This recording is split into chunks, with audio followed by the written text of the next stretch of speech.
Hello all of you. Last lecture we learned lime soda process is a water softening process. So softening of water means the process of removing the hardness causing salts from water. This is known as water softening process, and this we discussed one of the water softening process is lime soda process in last lecture. So in that, calculated amount of lime and sodium carbonate mixed with hard water. And there are two types of lime soda processes: cold lime soda process and hot lime soda process. That points we discussed in last lecture. So in this lecture we learn another one process of water softening process is zeolite process. This is also known as permutite process. Permutite process. Permutite means it is another name of zeolite. So this is a zeolite softener. This instrument is known as zeolite softener, and this instrument, this apparatus used for zeolite process in water softening. Look at here. Zeolite means it is a naturally occurring hydrated aluminosilicate. Another name, the chemical name of zeolite is hydrated aluminosilicate. Hydrated means H2O molecules are trapped in sodium aluminate silicate. So common name is a zeolite or permutite, and chemical name is hydrated aluminosilicate. This is the minerals. Chemical formula of this minerals is this sodium aluminosilicate is Na2O Al2O thrice X number of write here again, Na2O Al2O thrice X number of silica SiO2 and Y number of H2O. X and Y is a number. So this is the chemical formula of zeolite. Na2O alumina Al2O thrice X number of SiO2 silica and Y H2O. Okay, this is known as aluminosilicate, sodium aluminosilicate. So this is a zeolite softener. In this instrument, look at here, brine water inlet. This is a brine water inlet. Brine water means what? That 10% NaCl is known as brine water. 10% NaCl is known as brine water. This is the inlet of brine water, and this is the inlet of hard water. Okay.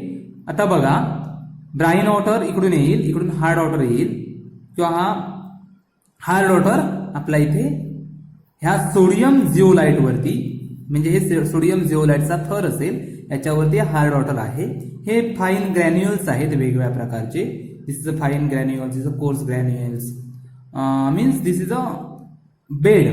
हे bed आहेत, हे वेगवेगळे bed आहेत, आणि hard water इथून pass झाल्यानंतर sodium zeolite आणि fine हे जे बेड आहेत, या बेड मधून ते पास होऊन फिल्टर होऊन आपल्याला इथे सॉफ्ट वॉटर मिळेल. Okay, so this is a first one. This is a formula of chemical formula of zeolite, and chemical name of zeolite is aluminosilicate hydrated sodium aluminosilicate. Okay. For the softening of hard water, this zeolite process,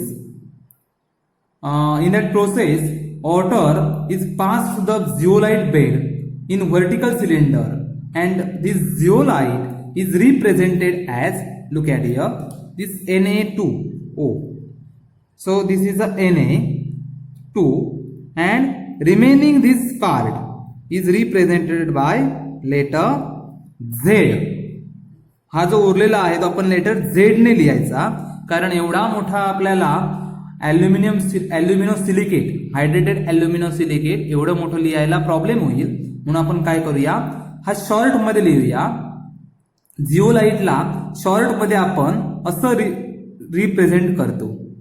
जिओलाइटला short मध्ये आपण Na2Z या पद्धतीने represent करत असतो. So Na2Z means hydrated sodium aluminosilicate means zeolite. In short we can write in this way.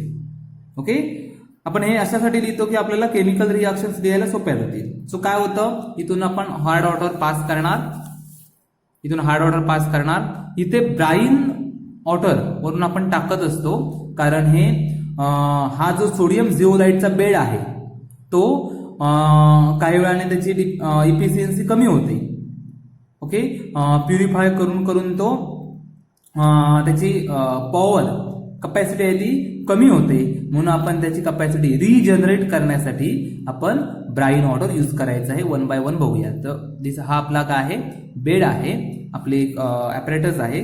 So zeolite means आपल्याला समजलं aluminosilicate, sodium aluminosilicate, Na2O, L2O thrice, X number of silica and Y number of H2O. Zeolite in short represented as Na2Z. Okay, so what is reaction takes place? So you know hardness causing by cations calcium and magnesium.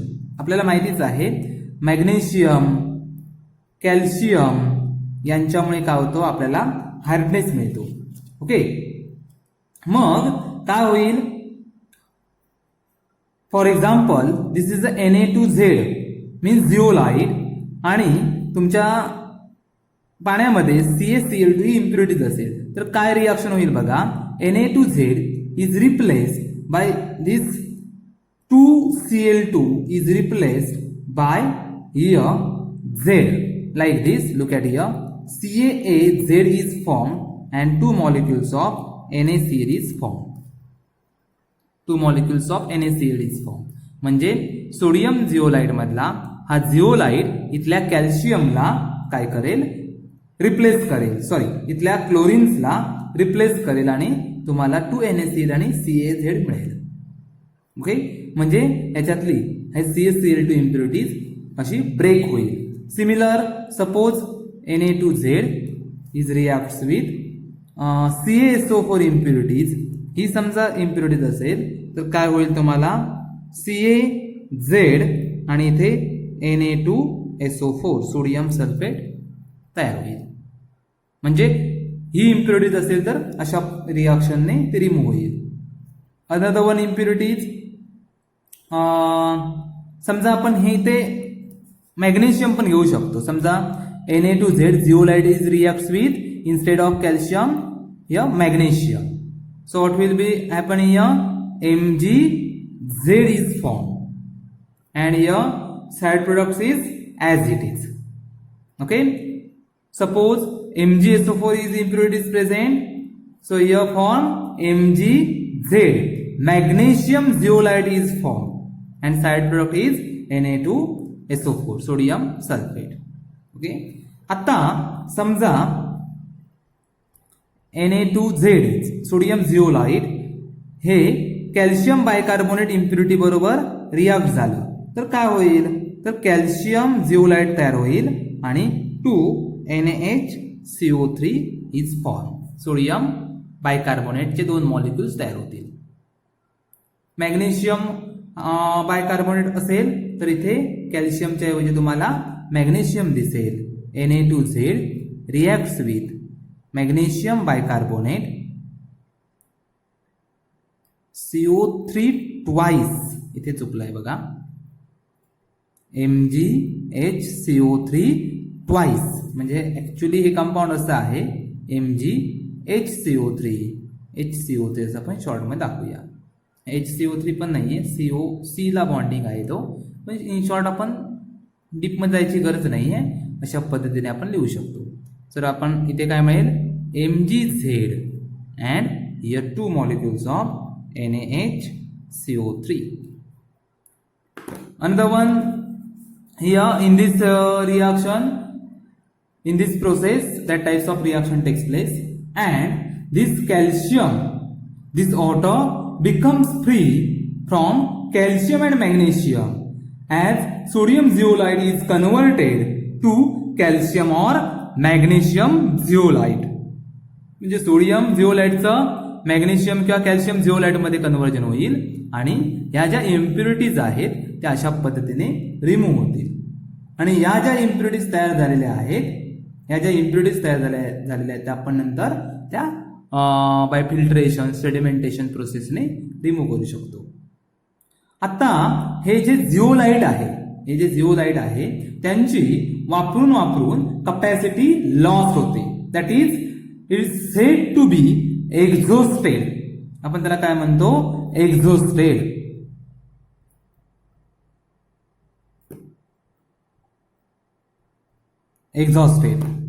Exhausted means this zeolite lost the capacity of zeolite. म्हणजे काय होईल?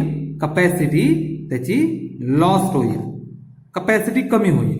मग ही capacity, हे झिओलाइट वापरून त्याची capacity कमी झाली तर आपण परत त्यांची कपॅसिटी रिजनरेट करू शकतो, त्यांची कपॅसिटी परत वाढवू शकतो. तर कसं? तर आपण इथे बघितलं आहे.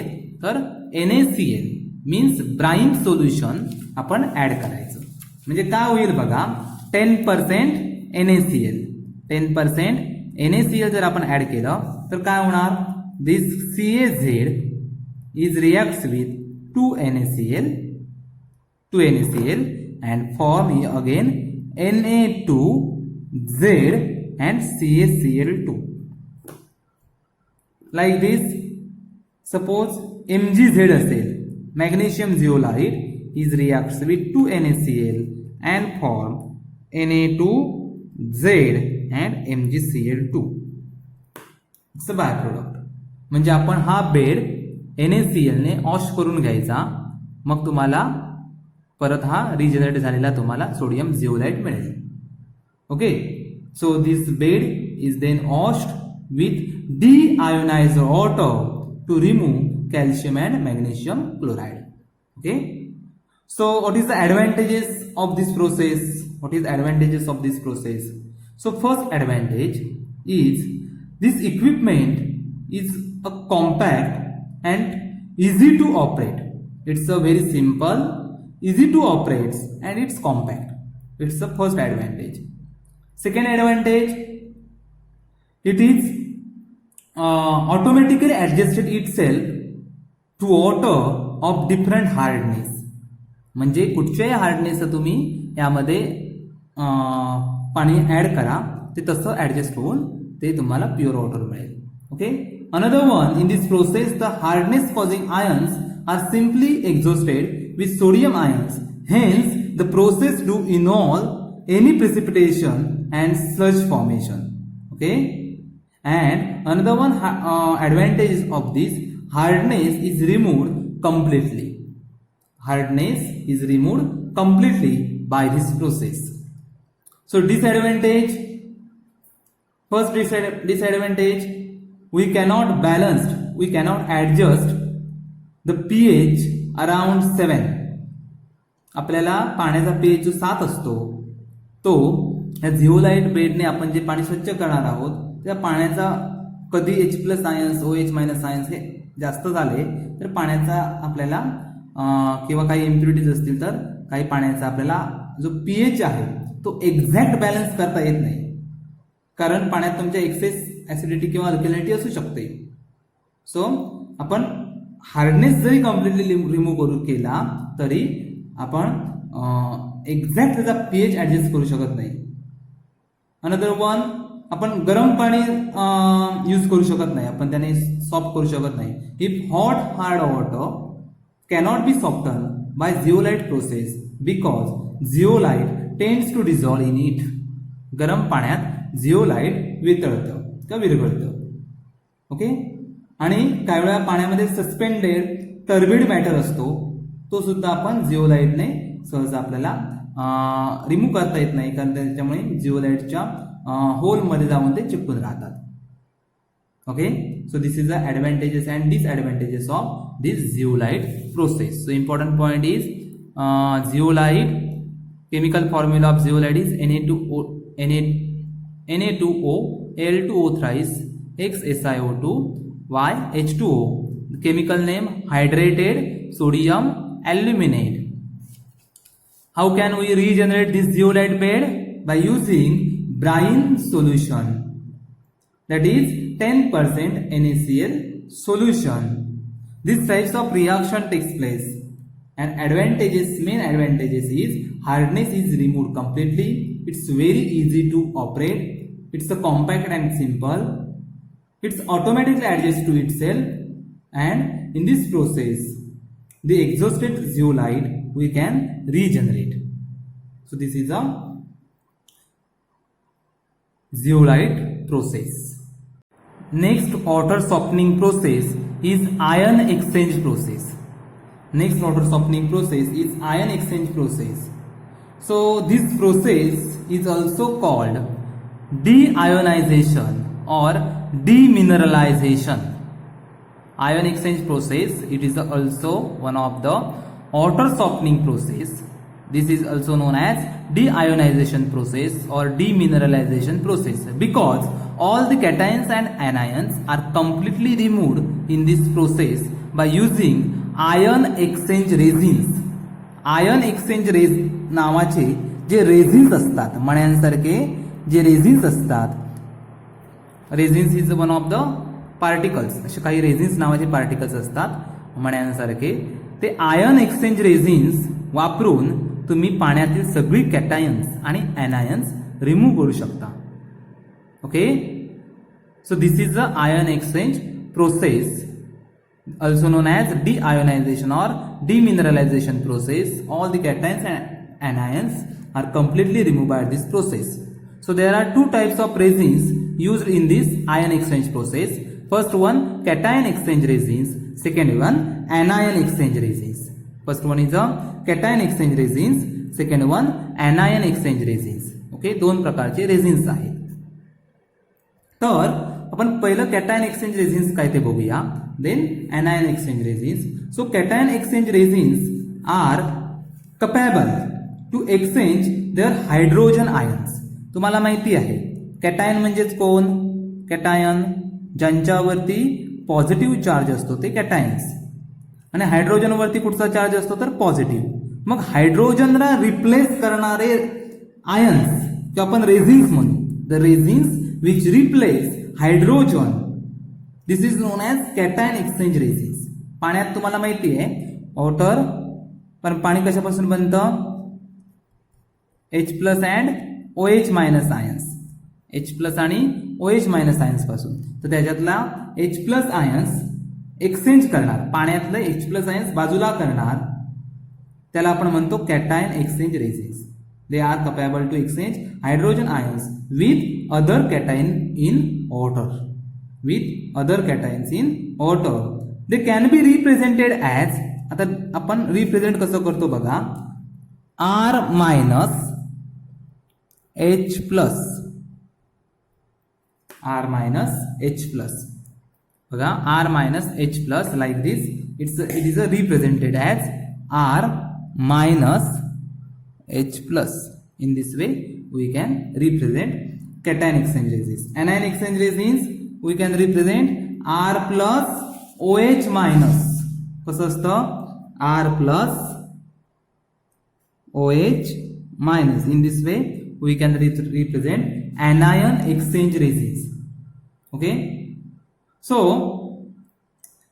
मग हे anion exchange resins काय करतात, it is a negative charge means anion which can be exchanged OH- ions, म्हणजे स्वतःमधील OH- ions इथे हे anion exchange वाले रिप्लेस करतात, आणि इथे हे H+ ions वाले. So this is a cation exchange resins replaced by H+ ions, anion exchange resins replaced by OH- ions. It can be represented as R-H+, R+OH-. In this way. So R means what? R means it is a insoluble polymer matrix. पण R म्हणजेच काय असेल, R हा insoluble polymer compounds, insoluble polymer complex, insoluble polymer complex. आता आपण example बघूया. Cation exchange रेझिन्सचे example कुठचे आहेत बघा. यांच्यावरती बऱ्यापैकी वेळा क्वेश्चन आलेला आहे तो म्हणजे Amberlite IR120. Amberlite नाव आहेत त्यांची IR120. Another one Dowex 50. cation exchange resins. There are two examples. Amber light IR120, Dovex 50. Anion exchange resins. यांचे example amber light 400, amber light 400 and Dovex 3. ही नावं आहेत त्यांची. ही एक्झाम्पल आहेत, तुम्ही लक्षात ठेवायचे एक्झाम्पल. यांच्यावरती क्वेश्चन्स विचारतात परीक्षेला. So these are examples of cation exchange resins and anion exchange resins. So आता प्रोसेस काय असेल बघा. In this process, in step first, there are if you hard water is passed through the column containing cation exchange resins. आता आपण बघूया. हे पण cation exchange resins असतात, तर आपण कॅटायन एक्सचेंजर म्हणूया. त्यांना रिजनरेट, ते पण वापरून खराब होतात म्हणून त्यांना ऍसिडने रिजनरेट करतात. तर anion exchange resins can be regenerated by using alkali. Many times question asked on this point. Look at here. anion exchange resins can be regenerates by alkali, or another one, cation exchange resins regenerated by using acid. Okay, so cation exchange resins आपण regenerate, वापरून खराब झालेलं cation exchange resins आपण acid वापरून regenerate करू शकतो. आणि anion exchange resins हे अल्कली वापरून रिजनरेट करायचं आहे, म्हणजे ते परत ते यूज करायला आपण मोकळे झालो. ओके, सो काय होईल, आपण इकडून hard water, we can pass hard water from this end. Cation exchange मधून आपण काय करायचं, इथून हार्ड ऑटो पास करायचं. Hard water pass to the cation exchange column. Okay, मग काय होईल, कुठची कॅटायन्स असतील पाण्यामध्ये, कुठची कॅटायन्स असतात पाण्यामध्ये, तर पोटॅशियम अँड मॅग्नेशियम. यांच्यामुळे आपल्याला हार्डनेस येतो. तर इथून ज्यावेळी आपण हार्ड वॉटर पास करू त्यावेळी पाण्यामधील कॅल्शियम आणि मॅग्नेशियम हे रिप्लेस केले जातील. ते कसे, तर आपण बघूया. For example here, look at here.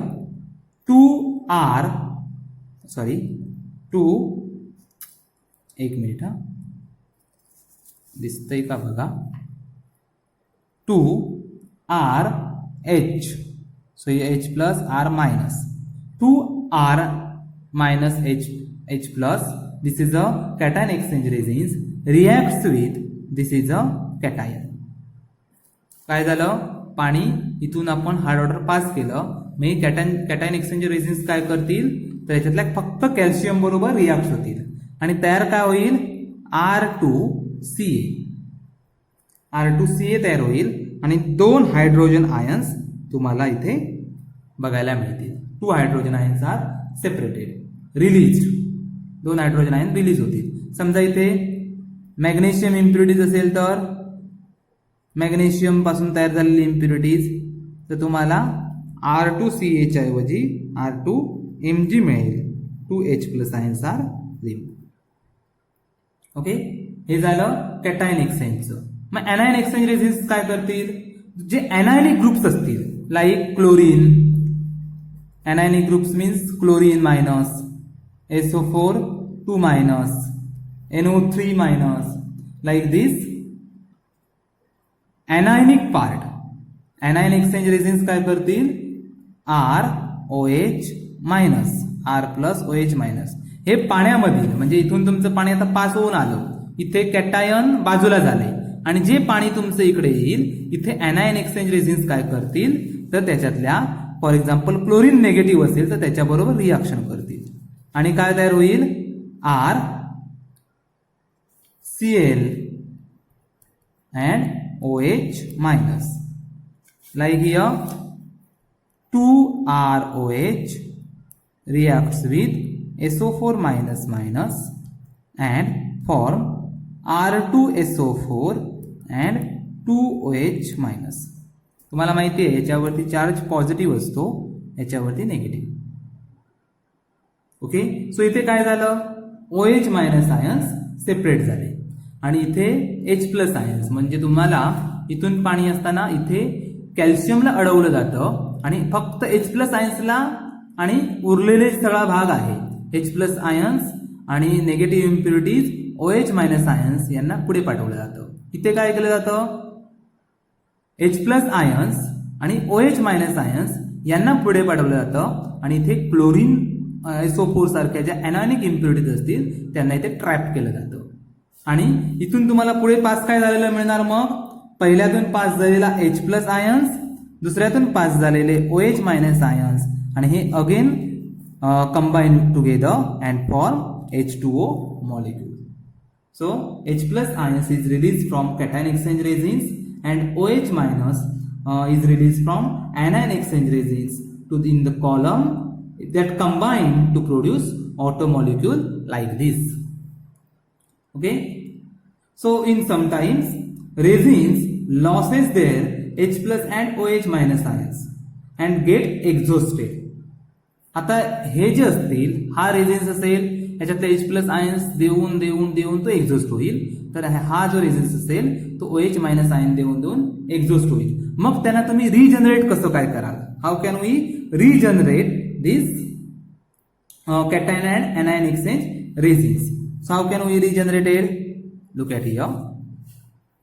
Suppose cation exchange resins is regenerated by cation exchange resins आपण कसं रिजनरेट करतो by using acid and anion exchange resins regenerated by using alkali. So आपण पहिलं बघूया कॅटायन एक्सचेंज रेझिन्स. सपोज तुम्हाला तयार काय झालं असेल R2CA म्हणजे H प्लस आयन्स देऊन त्याने R2CA ऍब्झॉर्ब करून करून तो असा R2CA या फॉर्म मध्ये अवेलेबल असेल. मग त्याला तुम्ही H2SO4 किंवा HCl ने वॉशिंग द्यायचं. मग काय होईल हे हायड्रोजन आयन्स याला जाऊन लागून 2R मायनस H प्लस असं तयार होईल आणि इथे अगेन CaSO4 तयार होतं. किंवा इथे R2Mg बघूया आणि समजा HCl ने तुम्ही वॉशिंग दिलात तर काय होईल 2R minus H plus again MgCl2 ही इम्प्युरिटीज तयार होईल. म्हणजे आपण बाहेर काढून याने त्यांना वॉशिंग द्यायचं H2SO4 आणि HCl ने. मग हे रिजनरेट झाले अशा पद्धतीने. आणि एनायन एक्सचेंज रेझिन्स असतील तर तुम्ही अल्कलीने त्यांना वॉशिंग देणार. फॉर एक्झाम्पल बघूया एनायन एक्सचेंज रेझिन्स असतील तर R2SO4 असं असेल एनायन एक्सचेंज रेझिन्स पासून तयार झालेलं. मग त्याला NaOH KOH ने आपण काय करायचं वॉशिंग द्यायचं तर काय तयार होईल 2ROH हे मायनस हे plus and side product is Na2SO4 like this. Similar way R2 किंवा RCl तयार झालं असेल तर तुम्ही काय करणार NaOH किंवा KOH ने वॉशिंग द्यायची. मग काय मिळेल तुम्हाला R plus OH minus and side product is NaCl. In this way this anion exchange resins is regenerated by using alkali and cation exchange resins is regenerated by using acid. So next point is the advantages and disadvantages of these processes means ion exchange resins process. So first advantage, okay, it produced water of very few, very low hardness.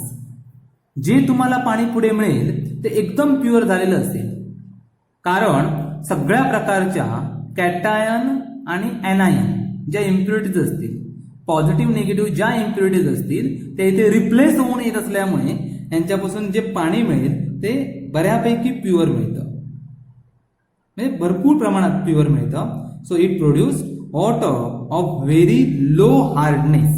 म्हणजे समजा hardness राहिला तर only 2 ppm एवढा hardness शिल्लक राहतो. Approximately 2 ppm एवढा hardness शिल्लक राहील. म्हणजे तुम्हाला ऑलमोस्ट 98% तुम्हाला किंवा 99 म्हणूया 100% तुम्हाला इथे प्युअर पाणी मिळतं. Okay. Next advantage, it removes all types of cation and anion types impurities. सगळ्या प्रकारच्या इम्प्युरिटीज काढून टाकतो. This process can be use to soften highly acidic or alkaline water. ज्या पाण्याची ॲसिडिटी किंवा अल्कलाइनिटी जास्त असेल ते सुद्धा पाणी आपण प्युअर करू शकतो. And unlike zeolite method, the soft water does not contain sodium ions. कुठच्याही प्रकारचे आयन्स इथे शिल्लक राहत नाहीत. सो परत आपण बघूया. So it removes all types of cation and anion impurities. They does not remain any types of ions like zeolite method. It produces very pure, very soft water. It removes all types of acidic and alkaline impurities. Okay, and this water produces very low hardness. This is the advantages. Disadvantages. So first disadvantages is this process is very expensive. This process is expensive because resins, value of resins and equipments is very high. हे resins पण महाग असतात आणि इक्विपमेंटचा खर्च पण महाग असतो, मेंटेनन्सचा खर्च पण जास्त असतो.